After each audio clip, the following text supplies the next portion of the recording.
Okay, Shavua Tov, welcome back, everybody. We're continuing our journey, our seminar into Likutei Moran, lesson 66, using the abridged Likutei Moran. I will admit this lesson is very deep, a bit difficult, but so powerful and so useful. Again, just to stress in like a bit of a summary, but to know where we're getting to. The goal of this lesson is to bring from potential to actual, to bring you to who you really are. But in order to bring you to who you really are, you need a level of awareness of truth, of the reality of you and your situation. You need to be somehow exposed to the truth so that you recognize that your present situation and accepting your status quo, or if you want to say, knowing the reality versus your difficulty in existence, in other words, feeling in galut, in exile, feeling depressed, feeling empty and useless and meaningless, a dosage of truth is needed to wake up a person. And when this dosage of truth shines to a person, he can now take the measures to get out, to break free, and to become who he really is, or to realize the goals that he set, the honest and sincere and pure goals that or he has now or that he once had and he lost them over time due to the difficulties and the struggles of life, which basically is an admixture of truth and falsehood. All of the difficulties we encounter in life is because of the admixture of the truth and the falsehood, meaning the falsehood uses the truth to cover up, and this allowing a person or forcing a person not to yearn and desire what he should yearn and desire for.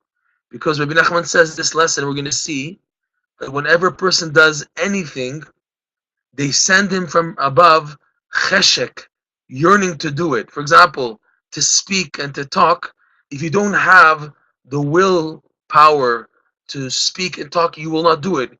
If you don't have the willpower and desire to lose weight, you won't do it. If you don't have the willpower to go to work, to get up in the morning, to live, you won't do it. Willpower, cheshek, ratzon, desire in Hebrew, is what's given, what it's inserted in a person, enabling him to do whatever he has to do in life. And in order to get the ratzon there, person has to have a clear vision of the truth of what to do. So what the Yetzirah, the evil side, does is he makes an admixture of the truth and the falsehood so that a person refrains from yearning truly and wholeheartedly of what he needs to yearn for in order to come out of his trap. But since it's in an admixture, he's stuck. The person doesn't really yearn. So what's needed to get a person to yearn is he needs a high dosage of truth to open his eyes, to realize the severity of his situation, the danger he's in, to see it face to face. Then a person wakes up. What is woken up really is the desire to strive for truth, for life, for the goals that he's made.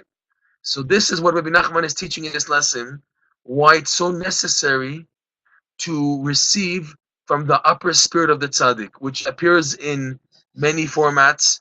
It appears at the tzaddik's actual physical passing, and it appears when a tzaddik experiences any type of histalkut, any type of passing, which can mean from level to level, or experiencing a type of a shame, like we said in the one of the previous classes, when a tzaddik, his name is put to shame and his honor is disgraced, it's also a type of passing.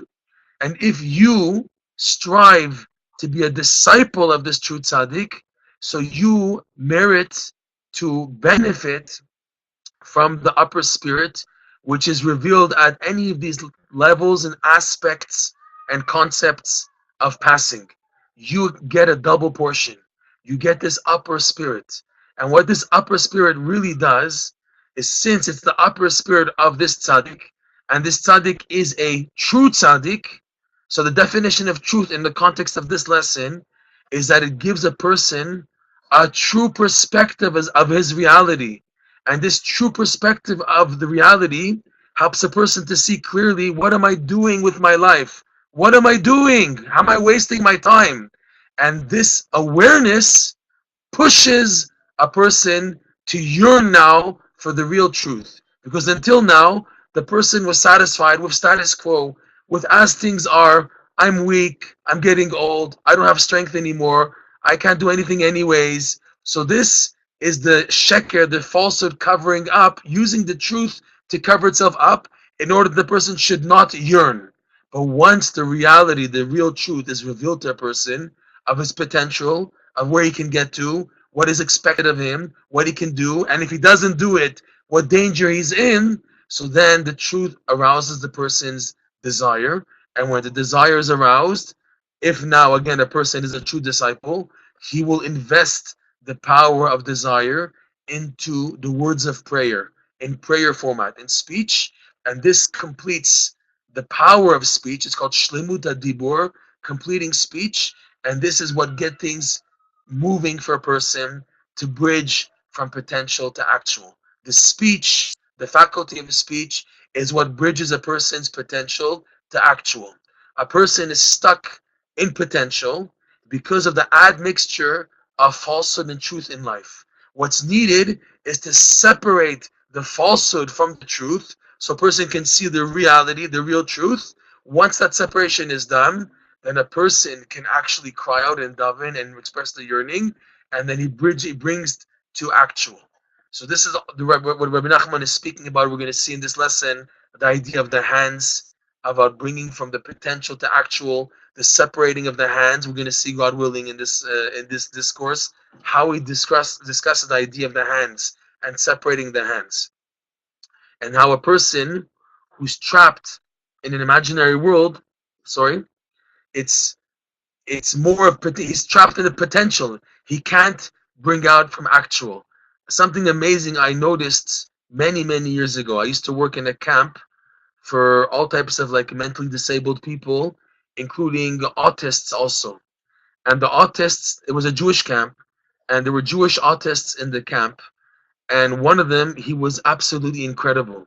They would have like a class on religion. It was a summer camp for these Jewish disabled people, and they would have like a class with like Jewish philosophy, Jewish perspectives. And I would once in a while listen in. I was working with the kitchen staff, but I had time sometimes to listen in. And I would hear the questions or the ideas presented by the guy who was in charge of the class. And there was one autist, his answers were like from a different world. You can see clearly that this person, the neshama, the soul, is in the world of thought, because the answers that this artist was giving were so amazing. It was phenomenal. You can see that it's from a different world. Now I noticed, looking back now, that this artist, more than the other ones, he had a tendency of joining his hands together. It was always with the hands together. In this lesson, Rabbi Nachman talks about the purpose of separating the hands. He says that the right hand is the idea of potential, and the left hand is actual. Our goal in life is to separate the potential and actual where they're all one, and to bring out the potential from the actual. In other words, that the actual should be separated. And it's hinted to in the verse we say every day in Ashrei, the prayer Ashrei, which appears twice in the morning prayer, twice in Shacharit, and once in Mincha. We say, Poteach et yadecha, umasbia lechol chai ratzon. Poteach et yadecha, Hashem, you open up your hands, umasbia, and you satisfy all living with desire. So in the context of our lesson here, Rabbi Nachman explains that the Zohar translates the words for hands, which is yadecha. The Zohar says, Al tikre yadecha, ela yudecha. Don't read the verse as saying, Hashem, you open up your hands, but rather you open up your yuds, the letter yuds. Rabbi Nachman explains that there are two yuds specifically, which are associated more than anything else with what's called potential in the creation and actual in the creation. If you recall and know a bit about Hashem's names, there's the holy name called Yud Ke Vav Ke, the Tetragrammaton. This name is the actual essence of Hashem's name involved in the creation of the world. Hashem himself is beyond any name. A name is only used for us mortals, us human beings, to have some type of association with God. But Hashem himself is above any name, his essence.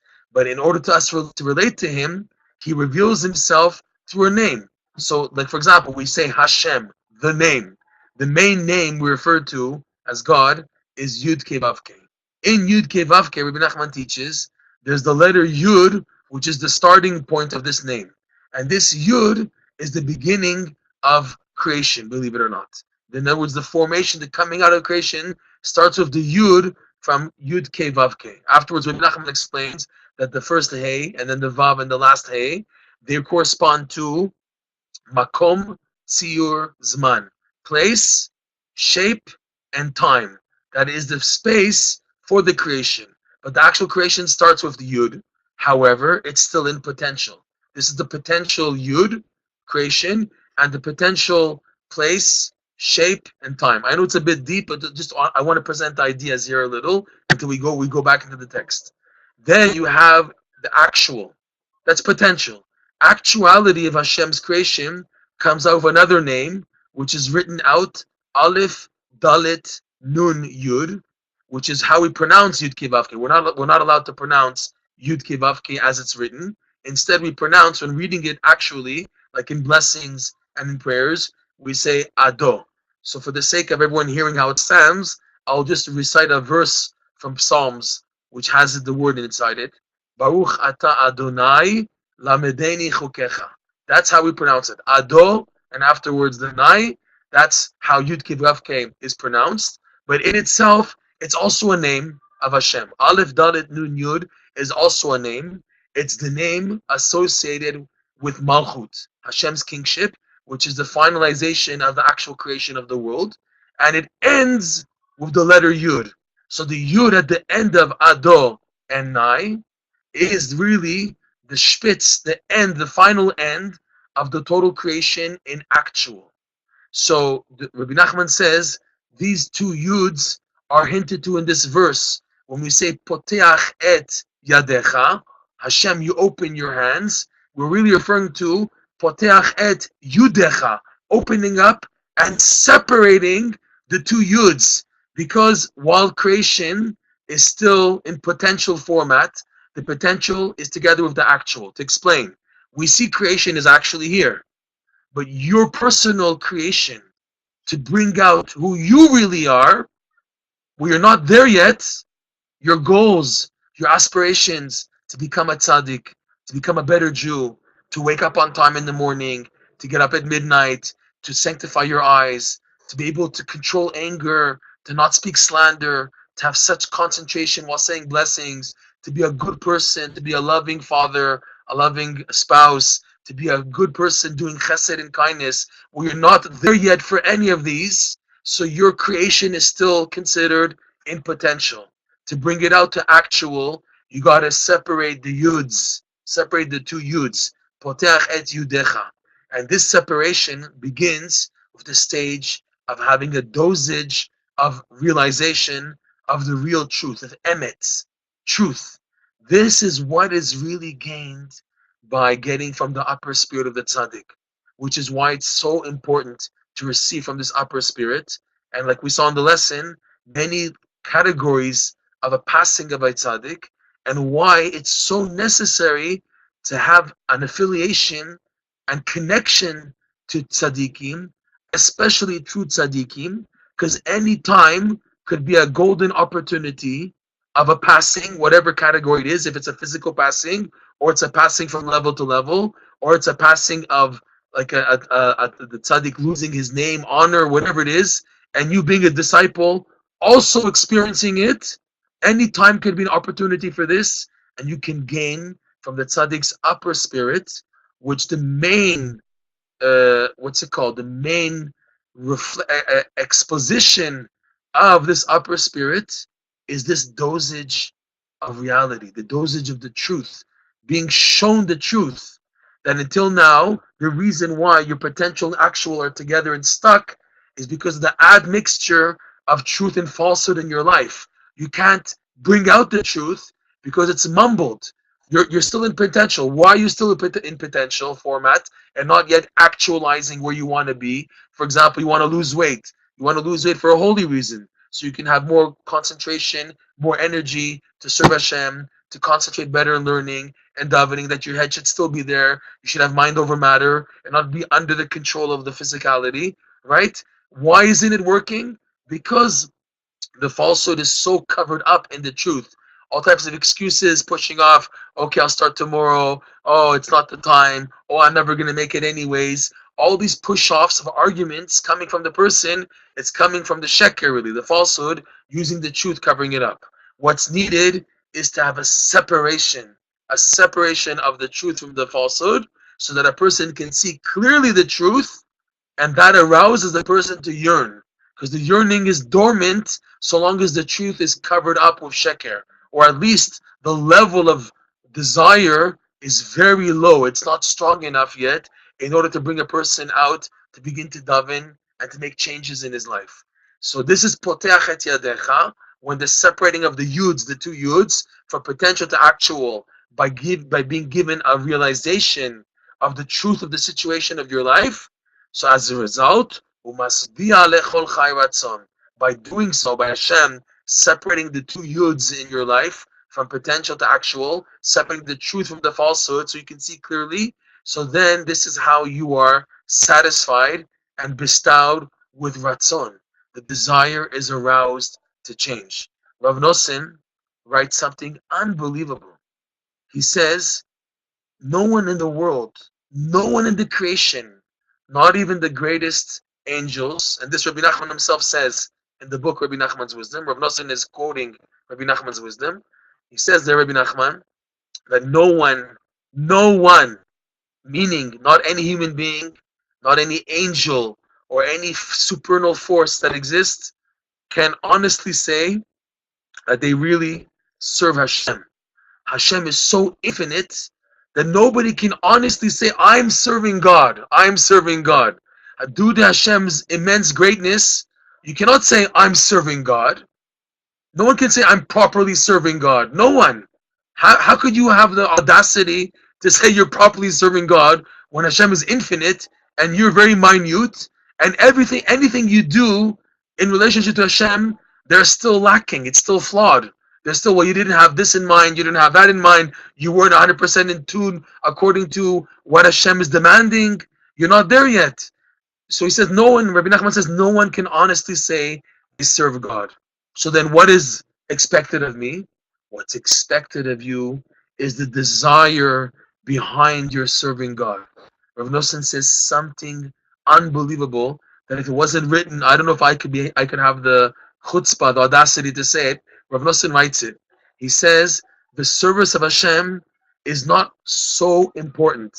You hear this? The service of Hashem is not so important. At hearing this, you might already conclude, oh, if that's the case, so why do we have to be restricted within the constrictions of the Torah law of keeping Shabbat, keeping Tefillin? God forbid, we're not saying that. He says like this, Rav Nosson, that the service behind in serving Hashem and being a Jew, the servitude of being an actual affiliated, observant Jew is not so important. What is important, what is really important, is the desire, the ratzon, the yearning behind the serving of God. This is the point. The only way for yearning and desire to serve Hashem to be expressed is through devotion. That's why we have to daven, we have to keep mitzvot, we have to follow Torah law, because it's the vehicle to expressing the ratzon. So people can say, yeah, well, I see 95% of my devotion is dead. I daven like a dead person. I put my tefillin on like a dead person. My Shabbat is so-so. It's not like it should be. So everything is like in dead format. So what have I gained? So the answer is, you have what to work on. But to expect ratzon, desire, to be exposed and expressed to some other format, it won't happen. Only desire and yearning for evil things, for ta'avot, for lusts and desires, etc. Yes, you'll find a way to express them through other means in creation. But the way to connect to Hashem and express positively your desire towards Hashem, it's specifically in this format through Torah study, through prayer, through Torah observance, mitzvot, tzedakah, etc. This is a vessel, a vehicle to, yes, express the yearning. There are times when you are out of it, and there are times when you're in it. You can't say that I've been davening dead for my whole life. It seems like it. It seems like a person, his devotions are dry and dead, and a person begins to feel, I've never really been into it. But the real truth is, a person just is blocked because of the scenario. Like we once mentioned, that Rav Nosson explains the dream that Yosef interpreted for Pharaoh, where Pharaoh had the dream of the 7 skinny cows swallowing up the 7 fat cows. Velo noda ki ba'u el kirbena. And after swallowing up the big fat cows, the skinny cows remained skinny.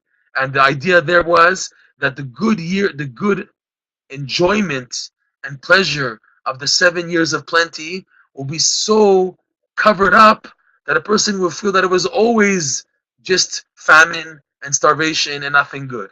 And Rav Nosson explains that this applies also in serving Hashem, that the Yetzer Hara, the evil one, is such a trickster of your imagination, and he makes you begin to believe what he's showing you, in that it's always been bad. It's never been good, it's always been bad. So the attitude is that a person is automatically negative.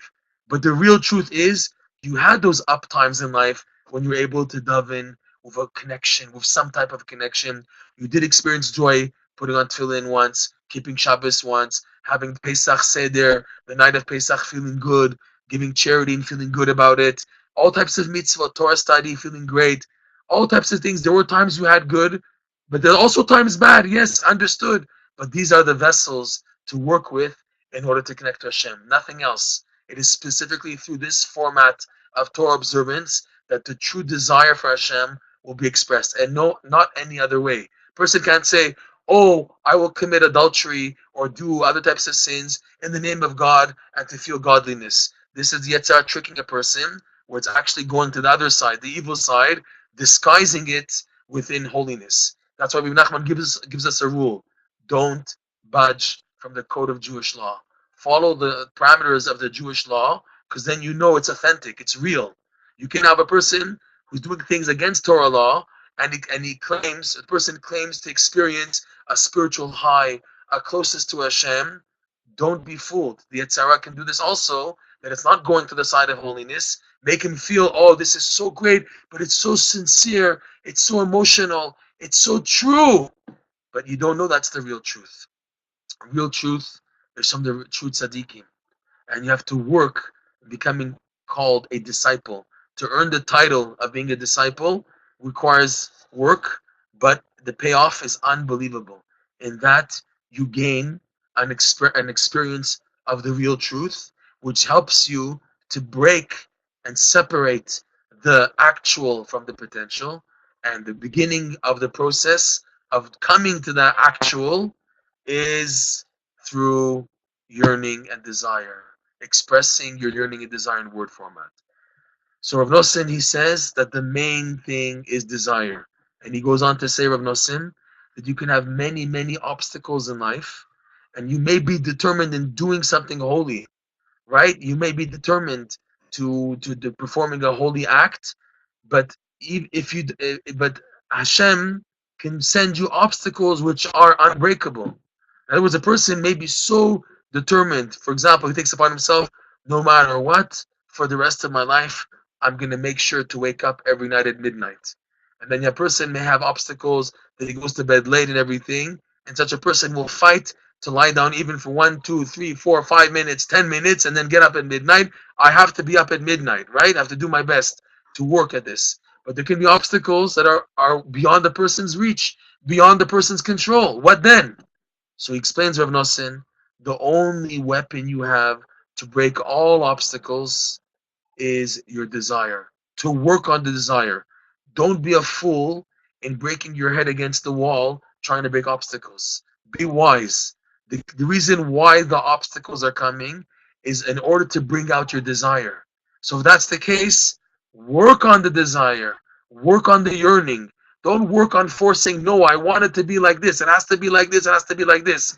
If you see the obstacles are mounting and they're unbearable, so then it's a wake up call to work on the desire. With all this said, we will now continue from where we left off in the lesson. Lesson 66 in the abridged Likutei Moran, paragraph number 8. Again, lesson 66, abridged Likutei Moran, part 1, paragraph number 8. He now, Rabbi Nachman, is going to give parameters of sheker and emet. We mentioned that the dosage of truth is what helps begin the process. But a person needs also to initiate this truth to penetrate him. And this truth to penetrate him, the person needs a requirement for this. And this is what Rabbi Nachman is going to call here, Shelo Adam Nitzrach Labriot, that a person can serve God without the need for people. In other words, when I'm davening, I don't put on a show when I'm davening in public, and when I'm private, I daven a different way. That I'm able to daven the same way, whether in front of people or whether alone. In other words, I'm not davening to put on a show. Just it's funny, but it's unfortunate. Rabbi Nachman told a story once of a certain Rebbe who he davened alone in his room. He used to daven alone in his room, and once he heard scratching at the door, and he thought that it was the noise from his followers, his Hasidim, who were pushing each other in order to hear their Rebbe davening. Sorry. So he put on a show because he felt that they were listening to him. So he began to put on a show of as if he was davening with such concentration and loud and hand clapping and everything. And this went on for 9 years. For 9 years, he heard the scratching at the door, and he assumed that it was his followers.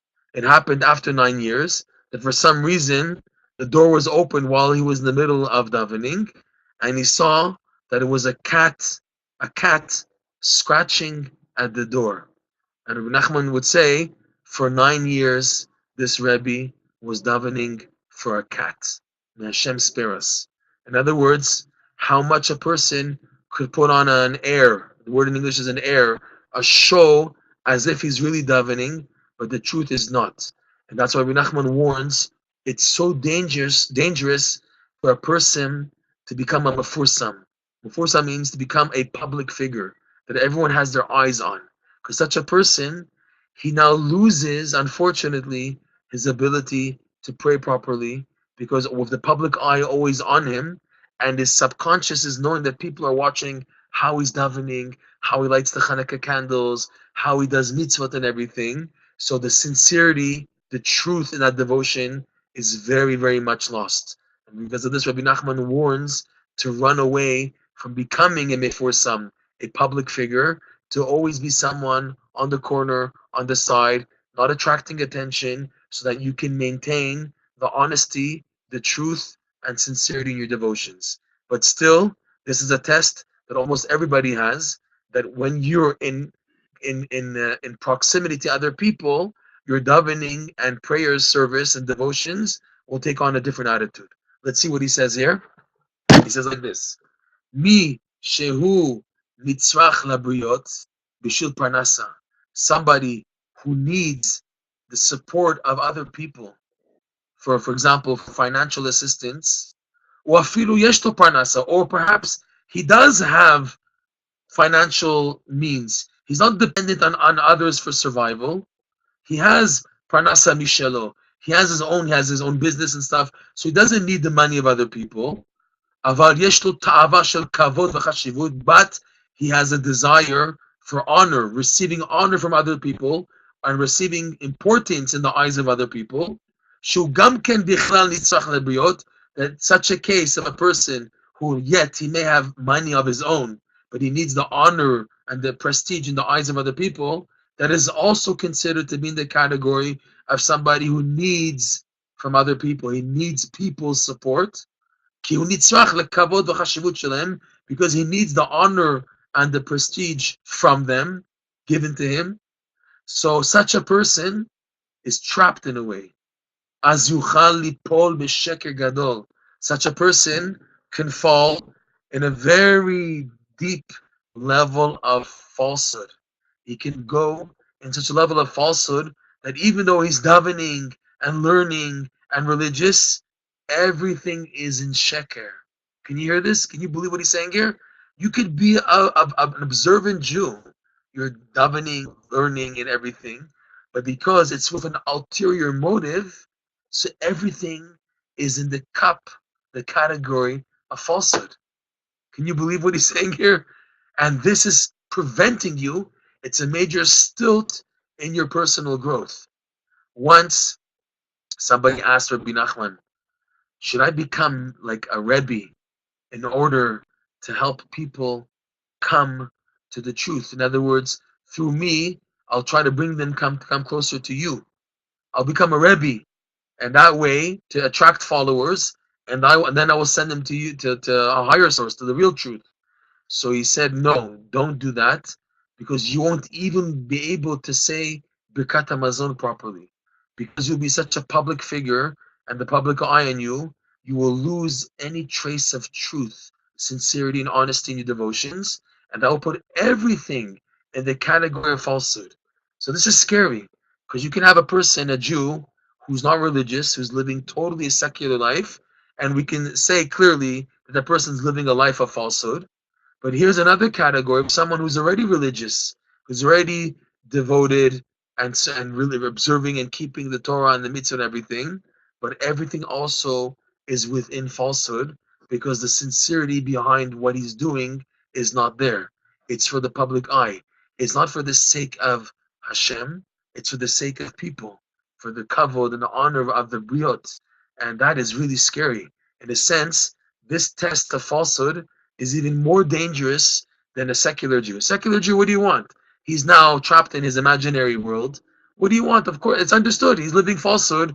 He was brought up like that, or he's in that world to convince him to get out. Okay, it's work, but what can you do? But here's somebody who should know better, who's already learning Torah, observing mitzvot, davening, putting on tefillin, keeping Shabbat, but everything is just for the sake of the honor and prestige, and he's nitzrach labriot. He needs the public support in what he's doing. That's even, in a sense, even a bigger test. And here Rabbi Nachman is trying to give advice to get out of this situation. If God forbid you're already trapped in this, or even if you're not at that extreme level, but you have some piece of it. So what to do to get out of it, to get detached? Is it just to run away from what you're doing? It's like now every time I daven in front of people, I feel ulterior motives that I should clap my hands in the middle of davening, I should daven out loud so that people should hear me.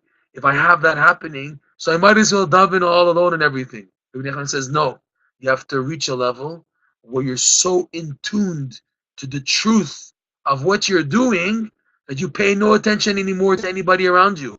You're not aware that there's someone next to you even. You're not even thinking about it. And this comes again, connected to what we spoke about at the beginning of the lesson, from receiving from the upper spirit of this tzaddik. The upper spirit of this true tzaddik gives you this boost of truth from a different world to help you that you may be here, but you're not really here. I'm amongst people, thousands of people, but my heart and soul and mind are just so connected to the truth and what I'm doing. I don't even pay attention anymore to the surrounding. I'm so involved in the truth of what I'm doing and the words of prayer, that I'm talking directly to God, that I'm aware of the presence of Hashem in front of me. Like the very first law in the Code of Jewish Law. Take a look in the very beginning of the Code of Jewish Law, and it brings down there, Shiviti Hashem lenegdi tamid, that a person should place Hashem constantly before you. You should reach a level where 24/7 you are aware only of God. You have Hashem before you. This is a high level. Not everyone's holding at that level, but this is the goal, that we should reach a level where I'm totally in tune to Hashem and to the truth of Him being there. So then it's brushed off the difficulty of ulterior motives, I have now more connection to the truth. Now the ability to bring forth the actual from the potential, to separate potential from actual, and then to bridge it, to actually actualize the actual once it's been separated from the potential. These are amazing ideas, a bit deep and complex. Let us see how Rabbi Nachman develops them further. So he goes on that all these type of people, whether you need people's money, whether you need their honor and prestige, their support, you are in the category of what's called the nitzrach nabriot. You need public support. You need support from people, right? Az yuchal lipol b'sheker gadol b'tfilato. Such a person can fall into a major, big falsehood in their davening. Hainu, for example, in other words, la'asot tnuot b'sheker, to make all types of movements for the sake of the people. Bishul b'nei adam, for people. Me'achar shu nitzach lahem, because he needs them. Unfortunately, there was a joke I heard recently that there was a wedding and a very big Rebbe, a Hasidic Rebbe, he was doing the wedding for like his son or daughter, and as is customary, many other Hasidic Rebbes they come to the wedding, and all these very prestigious figures they're placed at the head table with the main Rebbe in the middle, and with the Chatan or whatever. So there was a joke that once where all these Rebbes were sitting at the table, somebody came with a little piece of paper and gave it to the Rebbe sitting at the corner, the first one in the line. He looked at the paper. As soon as he looked at it, he started going like this and closing his eyes, like as if he was really attached and everything, and really like in a connection to God in his davening and whatever.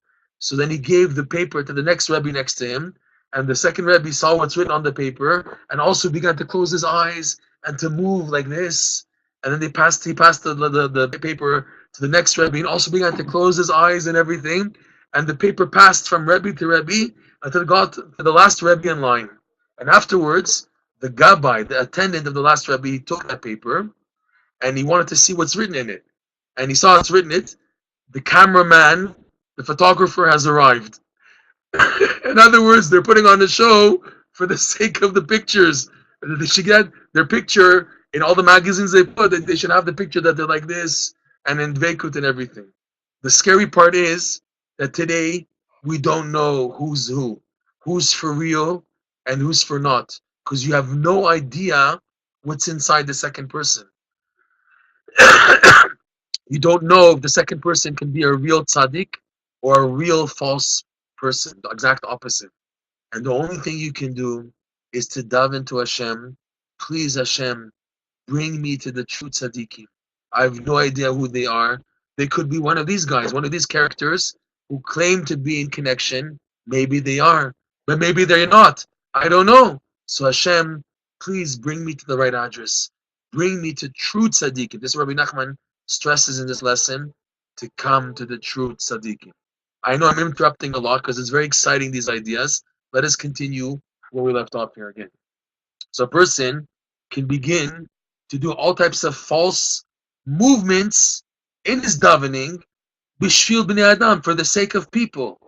Me'achar shu nitzach lahem, since he needs them.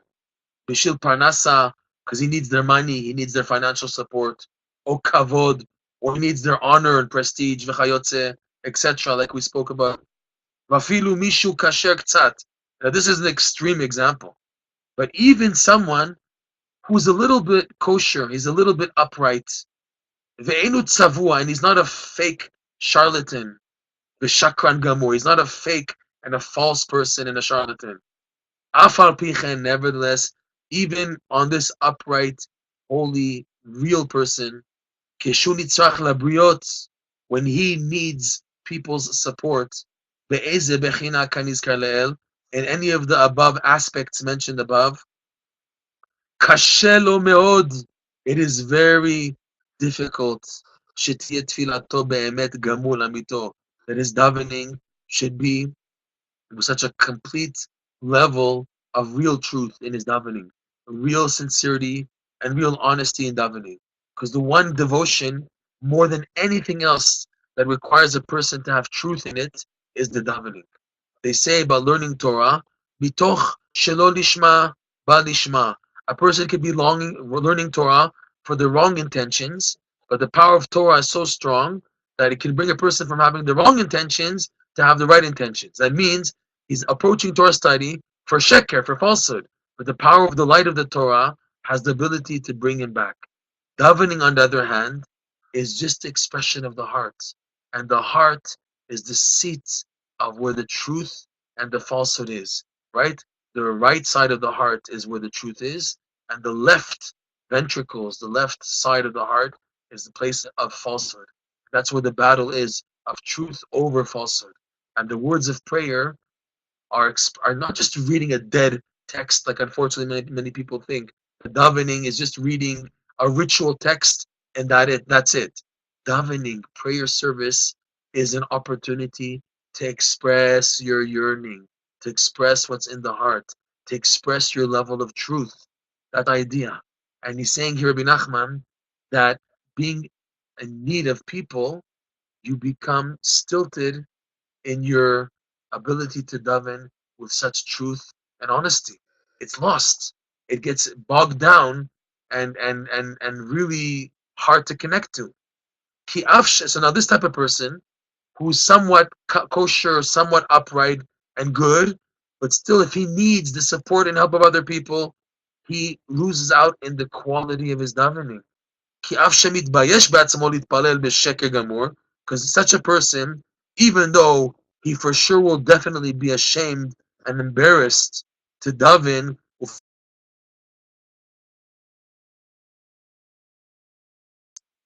right? Sheker Gamur, um, one second, Mamash, literally,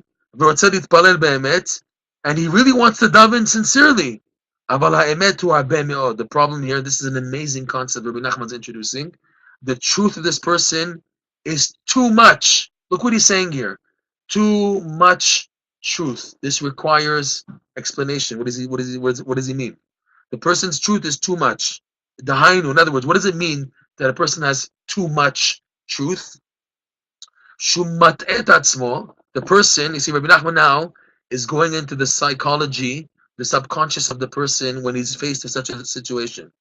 The person begins to fool himself, mat'e et atzmo, to fool himself, and he does some type of a movement in his davening, like for example, shuckling extremely, or clapping his hands, for example, or letting out an oi in the middle of the davening, or saying the words out loud, whatever. So he does some type of a movement, or ezam kaf, or clapping his hands, etc. Bishvil eze pniya, for some ulterior motive, for money of the other people looking at him, or their honor, the chayotze, or the prestige, etc. V'gonev da'at atzmo, what he does as the person, he tries to fool himself. He tries to cover up and justify the falsehood in his actions, in his activity. Umamtzi la'atzmo sibuvim, and he finds openings for himself, b'machshavto, in his thoughts, in his mind. No, I really have to do this right now. His real intent is because the person who he needs the support from, or the honor, is watching him, how he's davening. But he's embarrassed to daven for the person to put a false show. So what does he do? He subconsciously tries to generates a justification why he really now has to put on a show for the sake of the person watching how he's davening. Okay? He puts up an idea of a justification system in his mind that he really has to make that movement between Ato and his davening in order for the person who's watching to see this and to be impressed. And the person davening is justifying the falsehood, the act of falsehood, and he's covering up the truth with falsehood. Or the opposite, he's covering up the falsehood with truth. No, I have to do this. It's the right thing to do, to clap my hands right now, because I really have to do it in order to get really heated up into my davening. But his real intent is that the people should see him, so they should get their honor and prestige or their money, whatever is the case. Aval bochen libot yodea. However, the one who checks everybody's hearts, in other words, Hashem, the Creator, Yodea she'en zo emet. He knows, Hashem knows your real intent, that you're not davening and acting in your davening and portraying and presenting and going through the davening process and procedure with truth. He knows the truth, that you're not really davening with truth. Ki ha'emet hu rak echad, because the truth is only one. In other words, when you're davening, you should have only in mind Hashem. Here, this upright individual, he's really upright. He really wants to be a good person, but he's being attacked with thoughts attacking him of ulterior motives. People are watching how you're davening. People watching how you're saying things, how you're expressing yourself. So he has to now fight and battle these thoughts with emet. He has to cover up the sheker with emet, and in order to be able to take in the message behind these thoughts, he goes with it and accepts it and justifies it. So because he's facing a battle with these many thoughts, many distractions in his sincere devotion, and to fight with them, he has to like make a truce with them, to make peace with them, to accept them. He has to cover up the sheker with the truth. So because it's a battle with many thoughts, many ulterior motives, whereas the truth of only Hashem is here. There's only God, like the Gemara says in Chulin, "Ein od milvado." The Gemara is bringing stories there that there's only God. There's only God. There's only Hashem. There's nothing else. There's only Hashem. But then the person is being overwhelmed that there's this person looking at me, this person, and this. All these mumbled thoughts is many, and I need pieces of truth to cover up each and every thought. So this is what Rabbi Nachman is referring to, that the truth is many, and that cannot be truth, because the truth is only one. Meaning, how do you know you're in tuned with the truth? If there's only Hashem in your mind, there's nobody else. I'm not being bothered by ulterior motives, that there's this guy watching and that guy watching, and I'm putting a show for this. I'm not aware of anybody's presence. It's only God. It's me and Hashem and the words. That's it. I'm saying these words in the prayer to Hashem. That's it. It's only A, B, C. Me and Hashem, the words. We're one. We're one. There's no one else in the picture. If there is somebody else in the picture, and I need to battle them with a multitude of truthful arguments in order to overcome them, and then to go with them, that's sheker. That's falsehood. All right. This paragraph is pretty long, and I did explain a lot in the beginning of the class.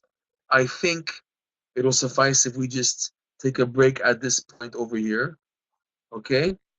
And we'll continue B'ezrat Hashem with this amazing point of davening with the truth. Miss Sandy, you have a message here. Thank you for your class. I apologize to be late. Prayers for you and family. Thank you so much, Miss Sandy. We're davening for you. Baruch Hashem. Thank you, everybody, for joining the class. And again, if you have any questions or comments, please leave a message by email. You can call me and contact me in email. Here's the email address right over here. Meir, Meire, at Breslov, BRESLOV, .org. Here you go. It's on the screen.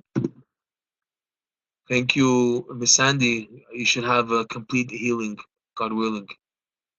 Thank you, Miss Stoneman. Thank you, Tom. Thank you, Ray. Thank you, all our dear friend. Thank you, Isabella. All the best. Thank you, Yonkel, also in Menucha. Everyone, be well, be strong. Have a great week.